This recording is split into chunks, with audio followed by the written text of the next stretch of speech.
Juin de la journée mondiale de lutte contre la désertification et de la sécheresse. Oui, c'est le 17 juillet 1992 que l'ONU, l'Organisation des Nations Unies, a adopté la Convention des Nations Unies sur la lutte contre la désertification.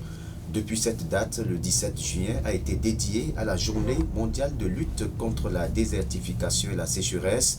Cette célébration vise à sensibiliser l'opinion publique à cette question et aux efforts à faire au niveau international pour améliorer la situation. Contrairement à ce qu'on pourrait croire, la désertification n'est pas la transformation de la terre en désert. La désertification tient plus du fait de la dégradation des sols, de la surexploitation et de l'utilisation inappropriée des terres. Au niveau de l'inspection forestière du Bargou, cette journée est célébrée ce mercredi en différé et des plants seront mis en terre dans les zones dégradées du périmètre de reboisement de Parakou. Ces zones seront donc restaurées. Pour les spécialistes de la forêt, cette journée revêt une importance capitale en ce sens qu'elle permet de marquer un pas de plus dans la lutte contre la sécheresse et la désertification et de réduire de ce fait les effets néfastes des changements climatiques. Alors, quand on parle de désertification, de sécheresse, quelle est la situation dans le Bordeaux? Oui, il faut dire, René Soblo, que globalement, la désertification et la sécheresse sont des phénomènes maîtrisés dans le nord du Bénin en raison des actions de reboisement et de restauration, même si nous sommes à la porte des pays du Sahel. Mais le nord du Bénin est quand même sous la menace, même si cela n'est pas perceptible.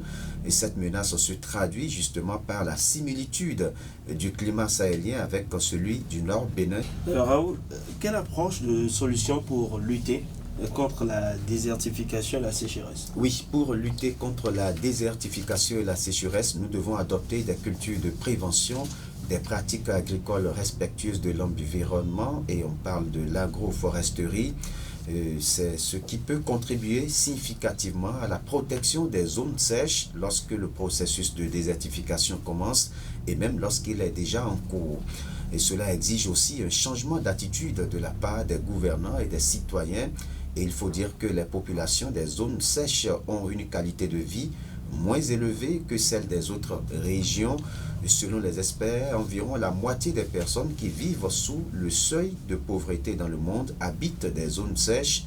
Donc, lutter contre la désertification contribuerait énormément à éradiquer l'extrême pauvreté et la faim, et cela passe par la mise en terre des plans unis pour les terres, notre patrimoine, notre avenir. C'est le thème retenu cette année 2024 par les Nations Unies pour célébrer la journée mondiale de lutte contre la désertification et la sécheresse. Merci à vous, Raoul Steve Nkon, unis pour les terres, notre patrimoine, notre avenir.